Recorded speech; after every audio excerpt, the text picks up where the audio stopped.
Salve, salve, galera! Sejam muito bem-vindos a mais um MotuCast, o podcast onde as suas dúvidas sobre o mundo da lubrificação serão, sim, respondidas. E se você já assistiu o primeiro episódio, pode estar estranhando que a gente está num lugar diferente. Sim, a gente está circulando por toda a casa Motu, uma verdadeira mansão aqui nos Jardins, onde eu gostaria muito de morar. E eu gosto muito de conviver com a galera que trabalha aqui, como o Danilo Silva, engenheiro de aplicações aqui da Motu, que vai me ajudar com o nosso convidado, Thiago Dota, da Medcar, da Dota Treinamentos, um cara notório aí na internet por ajudar mecânicos a se tornarem empresários. Então, nesse episódio, a gente vai explicar para vocês, com a ajuda do Thiago e do Danilo, como montar uma revenda e ter sucesso. Seja muito bem-vindo, Thiago. Obrigado.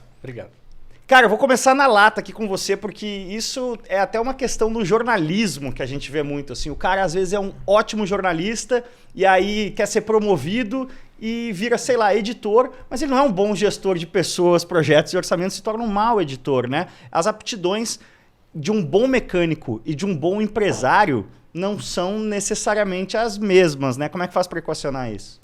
Então, na verdade, o maior problema hoje a nível mundial, falando de empresários do setor automotivo, é justamente esse. É um bom mecânico que teve uma qualificação, que teve um crescimento, que se destacou na área técnica, e de repente ele tem um navio a ser conduzido, né? E existe uma diferença muito grande do parque de máquinas do navio e do capitão que está pilotando esse navio. Então, é necessário sim passar por um processo de formação para que ele se torne um empresário e a partir dessa formação, dessa preparação, desse estudo, ele consiga conduzir a sua empresa. Legal. A gente vê muito a questão de equipe, né? Sempre se fala, se você entrar aí na internet, há um universo de coaches e tudo mais que vão muito para esse lado de equipe. E os clichês normalmente são clichês porque são verdade, né? De fato, tudo começa pela equipe. Mas como você forma uma boa equipe e como você retém essa boa equipe? A gente pode perceber um trabalho a nível mundial, né? Grandes empresas, por exemplo, estão buscando o selo da melhor empresa para se trabalhar. Por que cria esse movimento? Justamente para gerar uma atratividade, né, para o seu público, né? Então, a gente, inclusive na gestão, trata como um cliente interno, né? Então, eu tenho dois clientes, o externo e o interno. Então, a minha equipe ela precisa ser trabalhada de uma forma diferente, né? Não é simplesmente um profissional que está vindo bater ponto, cumprir com uma responsabilidade e sendo remunerado por isso. Então, eu mesmo uso de várias estratégias, né? Não só na área financeira, mas também trazendo a oportunidade de crescimento, né, para esses colaboradores. Inclusive, eu tenho uma limitação, por exemplo, de 5 anos. O profissional que passar de 5 anos dentro de um cargo nos nossos negócios, ou se torna um gestor de área, ou ele é convidado a se retirar. Legal. Danilo, eu sei que você é um fã do conteúdo do Thiago aí, também conta para nós o que você acha, não só das coisas que você já viu lá, como isso aterriza aí no seu mundo, mas acho que até na rotina aí de quem trabalha aqui na Motu, vê um pouco, né, convive um pouco com esses dois lados, com o lado mecânico e com o lado empresário da galera, né? Não, eu conheço o Thiago já de longa data e uma das funções nossas do departamento técnico é um treinamento para mecânicos, um treinamento técnico em tudo que envolva lubrificante. E é incrível que você vai no Rio Grande do Sul, você vai no Nordeste, você vai no Ceará, em São Paulo, a queixa é sempre a mesma. É difícil de encontrar mão de obra qualificada, é difícil conseguir gerir. Às vezes o mecânico tem um grande conhecimento técnico, tem curso de injeção, tem curso de transmissão, tudo que envolva a parte técnica, e é um movimento completamente diferente. É muito bom o exemplo do maquinário no navio e o capitão. Então a gente vê que essa é uma dor, é um calcanhar de Aquiles do segmento, né? E conhecendo já o Thiago de longa data, a gente até conversou recentemente sobre isso, que ele acabou indo para esse ramo de gestão com a Dota Treinamentos, justamente porque dava o treinamento de transmissão automática, ele também que é uma referência no segmento. Não dá spoilers aí que a gente vai ter um episódio só sobre isso com o Thiago também. Exatamente. E ele começou na parte técnica de transmissão e acabou seguindo para a parte de gestão por conta de necessidade, né, Thiago? Exatamente. Que era uma falta do mercado, né? Como gerir bem o negócio. Como é que foi para você essa passagem, assim, o momento que você falou, eita, tô precisando me sair da minha zona de conforto aqui e me qualificar mais nessa área? Por exemplo, você sabe que o Neymar ele tem um empresário, né? Os cantores têm empresários. Por quê? Porque eles têm uma habilidade técnica, né, voltada a uma área. Por exemplo, o Neymar ele é bom no campo, né? Mas existe toda uma estratégia e um planejamento fora de campo.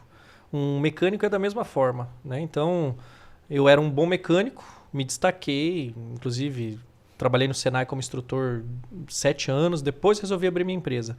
Mas durante 2 anos eu tive a sensação que eu ganhei dinheiro e que eu cresci.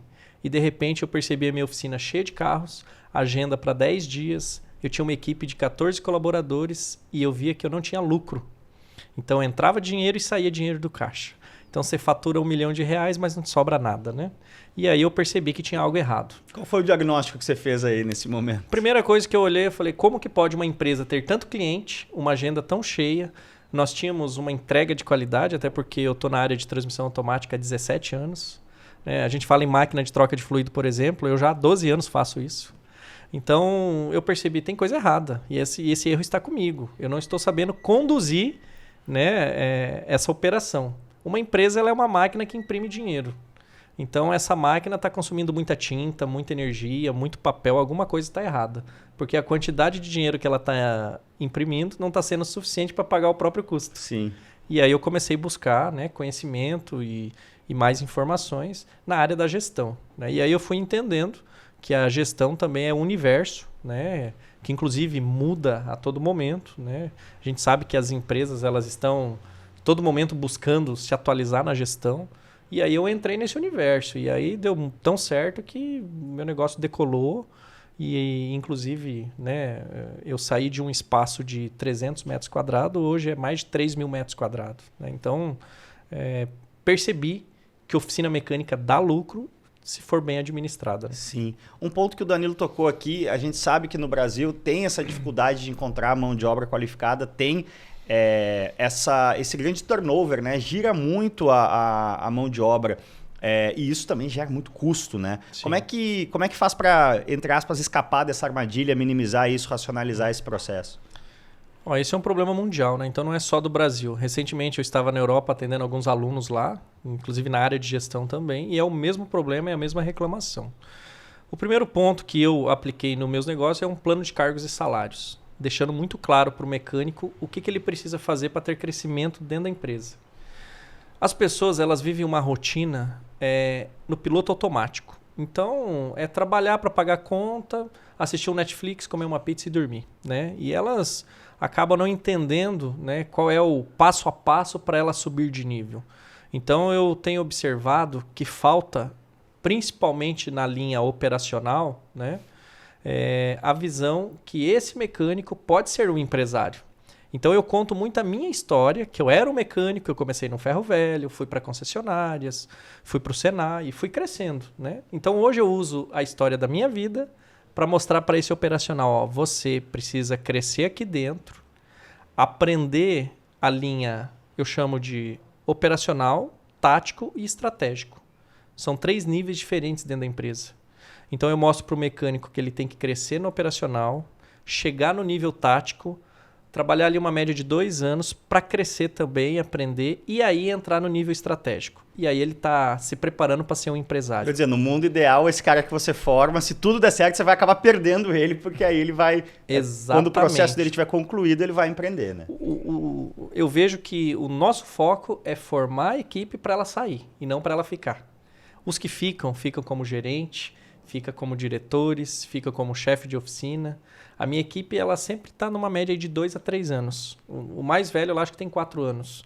Então, por que isso acontece? Porque eu formo eles para sair de verdade. Sim. Só que o que acontece? No momento que eles estão comigo, a produtividade deles é 90% acima da média de mercado. Porque eles colocam energia total para aprender o máximo que eles podem enquanto estão comigo. E é uma estratégia bem interessante e já testada, né? Que reforça a questão que tem mercado para todo mundo. Carro sempre vai ter que ter manutenção. Então você vê sobre uma ótica de um empresário que não tem problema algum de investir na qualificação técnica de quem trabalha junto com ele e não tem aquele medo de perder essa mão de obra qualificada, porque sabe que tem espaço para todo mundo no mercado. Muito dos seus alunos e de pessoas que trabalharam com o Thiago, acaba sendo parceiro dele de negócio. A oficina parceira, né, que a gente chama. Isso mesmo. Quando o processo está azeitado, você confia no processo, né? Você não tem medo de perder o profissional, porque você sabe que os processos que você colocou no lugar ali vão repor, né? Vão gerar novos profissionais. Sim, Henry Ford já falava, né? O pior do que você treinar um funcionário e ele sair é você não treinar e ele ficar. Né? Então, isso é uma metodologia já muito antiga. Isso aí tem uma metáfora paralela no futebol, que é o problema do jogador ruim, que quanto mais ele treina, pior ele fica. Agora, a gente falou aí da formação de equipe. Outro grande desafio para você equalizar essa... Eu gostei muito dessa sua metáfora aí da impressora que está faturando 1 milhão, mas está custando 1,1 milhão para operar. Como é que você cria o seu ecossistema ali de fornecedores é crucial nisso, né? Sim. De quem você está comprando a tinta aí para essa conta fechar, né? Sim. Hoje, inclusive, eu bato muito na tecla, né? Custo-benefício, né? Às vezes o pessoal foca no que é o mais barato, mas aí a gente entende que o custo-benefício, né, tá totalmente fora da realidade. E os clientes como um todo, eles estão sempre buscando, principalmente o brasileiro, sempre diminuir custo, né? Quem já tem um carro importado, uma moto, né? Por exemplo, a Motul trabalha muito a linha de motos premium, né? Eu tenho uma moto e me apaixonei por esse mercado. Nunca gostei de moto. E tinha uma moto na nossa loja de carros lá em Cascavel e inventei de dar uma volta na quadra e tô com essa moto até hoje, né? Então eu entrei no mercado premium de motos também e comecei a entender. Existe a questão da aplicabilidade do produto, da durabilidade do produto, né, e o quanto esse produto traz realmente efeitos positivos. Então a gente não pode entrar num cálculo de quanto ele custa, né, e sim qual é o benefício que a gente leva para o cliente. Sim. E no momento que eu me posiciono para ter uma oficina lucrativa, a primeira barreira que você vai encontrar é que o mercado está trabalhando um valor abaixo do que deveria. Isso eu provo na calculadora. Se você jogar no Excel uma conta básica, a conta de padeiro, né? Quanto entra e quanto sai do caixa? Nós vamos entender que a maioria das oficinas estão fechando no vermelho. Então, isso mostra que a precificação de mercado está errada. Mas por excesso de concorrência, isso? Não. É ignorância no assunto de gestão mesmo. Eles não têm clarificado quais são os reais custos da empresa e eles também não têm uma metodologia de precificação. Então, como que faz preço hoje na oficina? Liga para 3 amigos e faz uma média.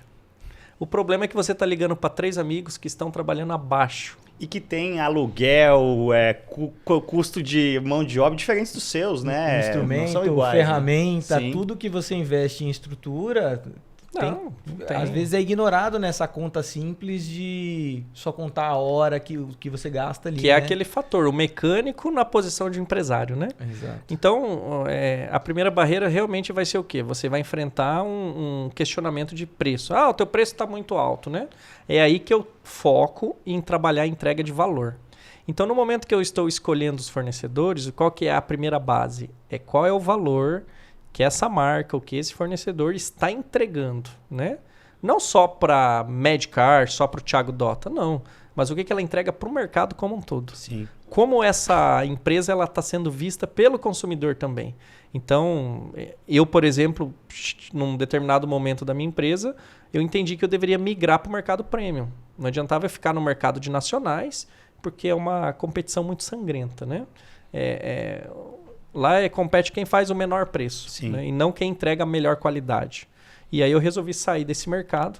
Foi onde eu foquei na transmissão automática. E a Motul, que suporte dá nesse processo aí, Danilo? Afinal, o Thiago é só um, né? Para dar esse apoio aí para milhares de clientes Motul pelo Brasil. Né? Sim. A gente tem o aplicativo que todo mundo já conhece, né? Que é um primeiro guia ali de recomendações. Também tem a parte do blog, que a gente tenta fomentar sempre a questão técnica sobre degradação, sobre cuidados, especificações de óleo. Então, é uma maneira que a gente tem para auxiliar o mecânico. Os cursos que a gente faz, que é o treinamento técnico. Então, a gente sempre tenta contribuir da parte técnica no que nos cabe, né? A gente, como departamento técnico, tenta auxiliar o nosso mecânico nessa questão de aplicações, questões mecânicas ali. E é bem interessante o que o Thiago tinha falado de precificação e acertar como colocar um preço, na verdade um valor no seu serviço. E eu também fui mecânico, trabalhei durante bom tempo como mecânico, e não tem coisa pior do que um retrabalho. Ou toda mecânica tem que dar o quê? Garantia no serviço que é feito, né? E eu sempre digo que são 3 pilares para ter um serviço de qualidade. Conhecimento técnico, então conhecimento no que você vai fazer, seja uma reparação no câmbio, uma reparação na injeção ou gestão. Uhum.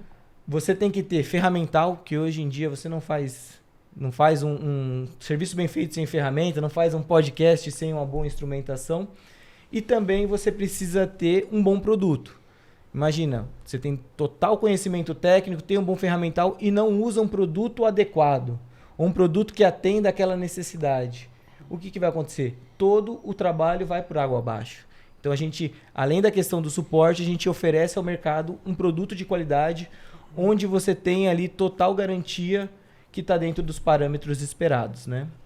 Tiago, a orçamentização é outro ponto muito delicado, né? Já que é o marco zero da receita da oficina. E o que você vê aí, onde são os abismos que a galera mais cai na hora de fazer a orçamentização para o cliente? O primeiro ponto é focado em preço. O pessoal está cobrando R$400, R$500 numa troca de óleo de uma BMW. Aí ele quer manter o mesmo preço. Eu, por exemplo, já vou contra essa vertente. Então, a primeira coisa, a gente tem que levar uma percepção de valor para o cliente. Isso começa no posicionamento da empresa, né? Como que essa oficina está posicionada? Ela é a mais barata? Ela é a que tem mais qualidade? Ela é a que traz uma experiência com o cliente, né? Por exemplo, eu coloquei uma Fórmula 1, uma McLaren MP4 na parede da minha oficina, né? Uma réplica em tamanho real. Aquilo lá é um ponto instagramável, né? Sim. O cliente chega lá, tira uma foto e posta nas redes sociais, colocando lá, deixei meu carro na Medcar, né? O investimento que eu fiz naquela máquina, se você diluir em 2, 3 anos, nossa, é o ponto mais barato de marketing que eu tenho hoje. O que talvez fosse uma perturbação na rotina do cliente, né? Vou ter que largar meu carro na oficina e virar, não, olha só que legal, fui lá, fiz uma foto. Exatamente. Né? Eu montei uma área gourmet dentro da empresa também, então, cada 10 dias, 15 dias, às vezes uma vez por semana, a gente faz um encontro, né? Com clientes, com empresários, né? Então faz lá um churrasco, toma um chopp, tira umas fotos da McLaren, né? Conhece a oficina e você vai criando uma interação. Para você ter uma ideia, eu tenho um cliente que fez uma revisão em uma Mercedes, né? Investiu lá em torno de 10, 12 mil reais no carro. Na outra semana ele trouxe um outro carro, deixou mais 15 mil reais numa manutenção. Na outra semana ele comprou um carro para o filho dele na nossa loja, que fica anexada à oficina. Na outra semana ele comprou um jogo de rodas, que eu também vendo rodas forjadas dentro da oficina. E ali a gente percebeu o quê? Que num relacionamento de um churrasco, esse cliente, né, de certa forma, gerou um faturamento para nós lá de 350 mil reais. Um cliente. Claramente ele está gostando do ambiente, da recepção, da experiência que ele tem. Ninguém vai 4 vezes no mesmo lugar, no mesmo mês, se não tiver tendo prazer nisso. Né? E a gente tem que entender assim, talvez não são todas as oficinas que têm a estrutura que eu tenho hoje, mas eu tinha um elevador na minha oficina. Há 9 anos atrás eu tinha um elevador e uma caixa de ferramentas. Mas eu me dedicava em ter um cappuccino na recepção. Eu me dedicava em mandar vídeos para o cliente. Na época, né, a gente não tinha o arquivo na nuvem igual tem hoje, né? Hoje você compartilha aí o link do iCloud e tá tudo certo, né? Na época eu mandava em pendrive. Então eu deixava no pendrive a sequência de fotos e vídeos do trabalho que era feito para o cliente. Então é você procurar se posicionar na experiência com o cliente. E aí sim, você começa a combater a parte do orçamento, a parte da precificação, né? Não adianta querer competir com o mercado em preço, porque sempre vai existir alguém que baixa a qualidade para fazer mais barato. E a parte do investimento aí, você falou do elevador, né? Como é que o cara adquire quais são os parâmetros, assim, na hora de... Será que é a hora de eu comprar um segundo elevador, nesse caso, já comporta? Como é que é esse processo aí de investimento em infraestrutura?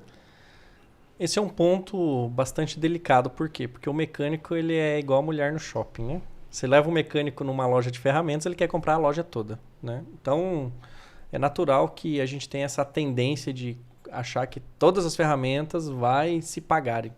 E, na verdade, você tem que fazer um cálculo simples, né? Independente do tamanho da sua equipe. Coloca um mecânico trabalhando naquele elevador e faz o cálculo diário. Você não precisa fazer o cálculo do ano. Veja num dia. O que um elevador, por exemplo, significa para uma empresa num trabalho diário? Né? Hoje, por exemplo, um elevador, ele além de complementar os trabalhos, que eu consigo agregar valor oferecendo um mix de serviços, não só o que o cliente está, né, muitas vezes exigindo. Ele chega na loja, por exemplo, querendo uma troca de óleo. Mas você vai verificar a suspensão, os freios, você já vai fazer uma verificação completa no carro, um diagnóstico completo.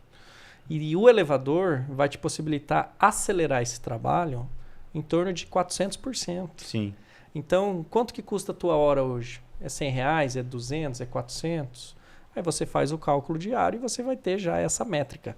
Um elevador, por exemplo, se for uma empresa bem administrada, ele se paga em menos de 60 dias. Você falou aí, interessante, né? O elevador, ele permite que você torne o seu portfólio mais variado, né? Qual é a importância disso? Até quanto mais variado for o seu portfólio, mais linhas de receita você está gerando, né? É claro que a gente tem que entender que alguns níveis de trabalho, né, exigem uma especialização muito grande. Por exemplo, transmissão automática. Né? Eu não vou abrir uma transmissão automática simplesmente na minha expertise de mecânico. Né? Eu tenho que buscar conhecimento, porque senão, ao invés de eu ter lucro, eu vou ter prejuízo. E isso é muito comum, inclusive, na linha dos câmbios automáticos. Mas eu tenho que entender o seguinte, um carro hoje, ele tem diversos componentes que exigem preventiva. Vamos falar de fluidos, por exemplo, né? O fluido de freio, o fluido do líquido de arrefecimento, um sistema de ar-condicionado, um óleo de motor, todos os filtros, né? A gente entra com velas, a gente entra com pastilha, enfim, são muitos itens. Então, o foco preventivo, além dele ser mais barato para o cliente, né? A manutenção preventiva, ela traz uma economia gigantesca para o cliente, é o primeiro ponto. Segundo ponto, evita acidentes. Evita transtorno de você sair para uma viagem e esse carro deixar você na mão. E o terceiro ponto, ajuda também a você trabalhar com o agendamento perfeito. O que é o agendamento perfeito? Você recebe o carro, planeja a entrega e entrega no tempo programado. Hoje eu vejo muitas oficinas que não conseguem honrar com o compromisso da entrega do veículo. Sim. Mas sabe por quê? Porque ela não tem a cultura de vender a preventiva. E aí todo dia tem um carro quebrado chegando no guincho. Sim.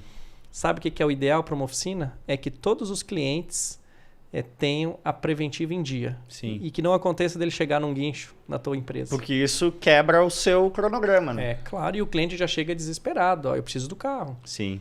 O carro está no guincho, mas eu preciso do carro. Passa na frente da fila de todo mundo. Aí o Cássio que tinha deixado a preventiva lá e quinta-feira, 3h pode buscar. Aí normalmente vem aquela mensagem quinta-feira, 11, tem como pegar o carro amanhã, né? É muito desagradável, né, para o cliente na outra ponta. E até para o cliente ficaria muito mais em conta, é muito melhor você ter a manutenção preventiva, aqui no fundo sai mais barato.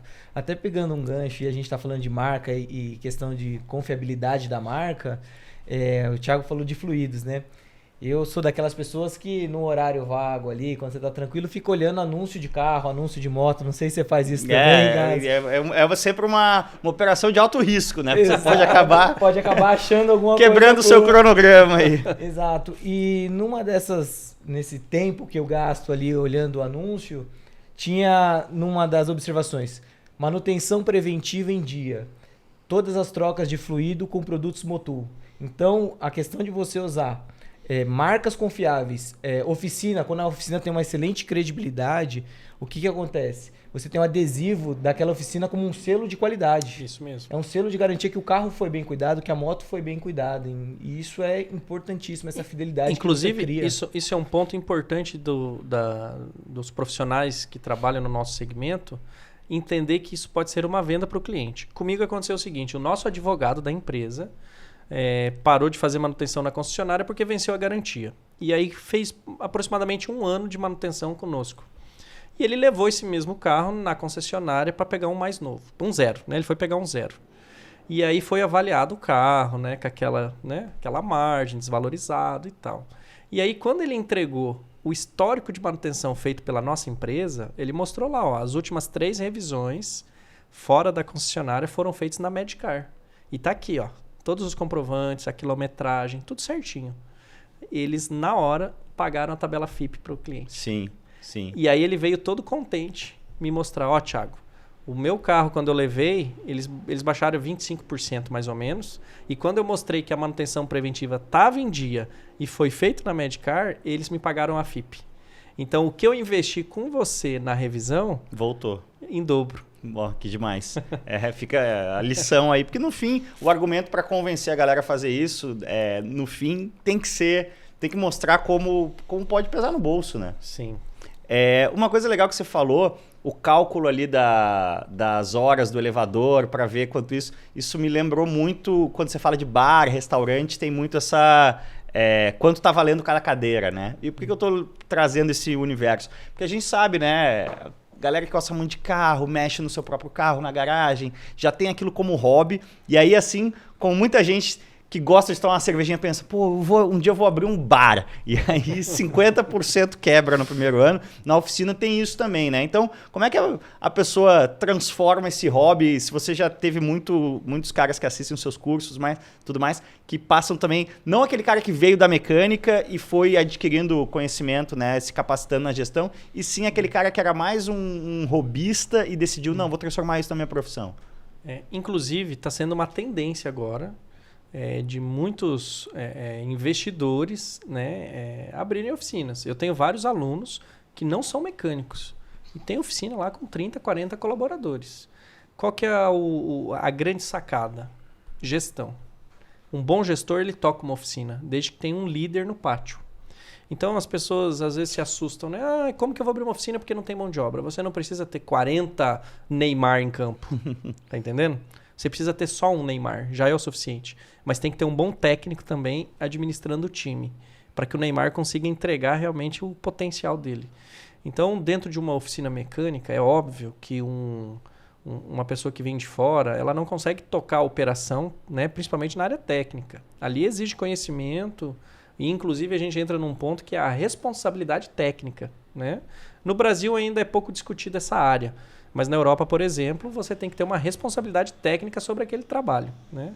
Mas, sim, uma pessoa que vem de fora pode ser um investidor e um administrador de uma oficina. O que eu recomendo é busque se capacitar, né? Busque treinamento, busque mentores. Hoje, com a internet, né? Eu, por exemplo, faço várias mentorias, né? No Brasil e mais 14 países. Então, busque conhecimento com quem já vem da área, que eu tenho certeza que pode dar certo. Agora, tem que ser bom além da gestão, né? Não só... Quando a gente fala em gestão, às vezes as pessoas ficam olhando assim para o financeiro. Não. A gestão, ela envolve a gestão financeira, a gestão comercial, a gestão de pessoas, né? Então, é muito importante você ter um time que te dê respaldo para entregar qualidade para o cliente. No fim das contas é aquela história, né? Você tem que se cercar de pessoas, na medida do possível, melhores do que você, né? E principalmente nas áreas que não são as das suas maiores competências, né? Isso aí. E aí, assim, né? Eu vejo abrindo um espaço gigantesco e mecânicos que são bons mecânicos perdendo espaço. Por quê? Porque tá vindo empresários fortes, tá vindo grandes redes investindo no Brasil, né? E criando o quê? Metodologias de qualidade, processos, né? Mapeando processos dentro da oficina. E aí a formação da mão de obra, vamos voltar lá atrás, né? É aquele detalhe, né? O que você está oferecendo de diferente para essa equipe? Não adianta anunciar o melhor salário do mercado, porque não é só salário que retém um colaborador, né? Sim. Pô, que legal. E desculpa, Cássio, mas olhando a fala do Thiago e até o nosso portfólio de clientes, assim, né? A nossa clientela, nem todo mundo, às vezes, quer investir numa oficina que vai fazer transmissão, em uma oficina que vai fazer um serviço mais pesado, por exemplo, de motor e retífica, mas dá para fazer um serviço diferenciado numa troca de óleo. Sim. Dá para fazer um serviço diferenciado em um centro automotivo. É o cafezinho, você tem um elevador, mas você tem um espaço para receber bem o teu cliente. Onde o teu cliente, o dono do veículo, se sinta à vontade.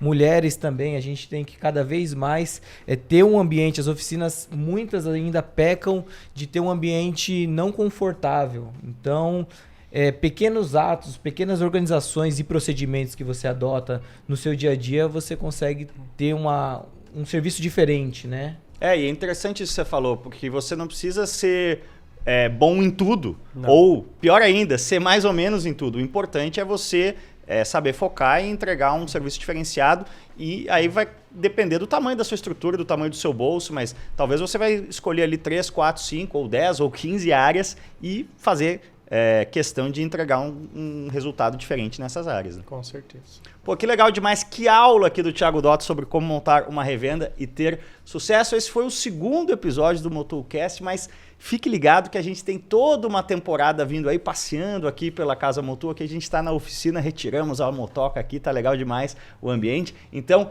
siga @MotuBR para acompanhar aí todas as novidades, vai vir muito convidado, muito legal aqui. Thiago, onde é que a galera encontra aí dá os seus arrobas aí para a galera também ter acesso a todo esse conteúdo tão legal? Vamos lá, o meu Thiago é com TH, né? Então é thiago.dota e o Dota é com 2T. Me procurem lá, a nossa oficina é a Mecânica Medcar em Cascavel e o nosso centro de treinamento hoje está aqui em Alphaville, né? Aqui em São Paulo, em Barueri. Então, pode procurar nas redes lá que a gente tem alunos e seguidores aí no Brasil e mais 14 países. Legal demais, obrigado Thiago, obrigado Danilo. Então fique ligado que semana que vem a gente volta com mais MotuCast neste mesmo bate-lugar. Valeu demais.